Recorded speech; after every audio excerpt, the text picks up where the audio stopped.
there's loads of different parts to EOD, and actually the conventional munitions disposal, which is like of a shell or a grenade or something that the builders have dug up, that's easy because you know what it is, you know how it works, and you've got all the time in the world.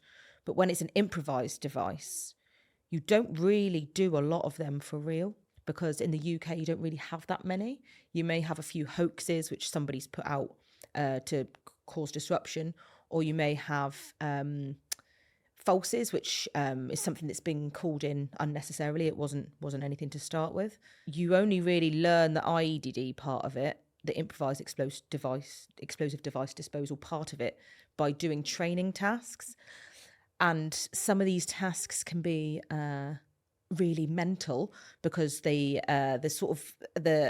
categories you put them in is like a terrorist device, which they're generally targeting security forces, police forces, infantry, whatever. And there's a pattern to it, and you can ask questions. You do it like a threat assessment.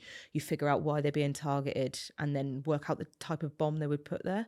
But with crim cranks, as they call them, which could be just any mentalist in the streets putting out a device because they're just a little bit rogue, or they're criminals and they're doing it to protect drugs, or, to harm somebody. Those ones are really difficult, I found, and I couldn't really get into the heads of a crim crank and try and figure out why they were putting those devices out there. So those were the ones that caught me out.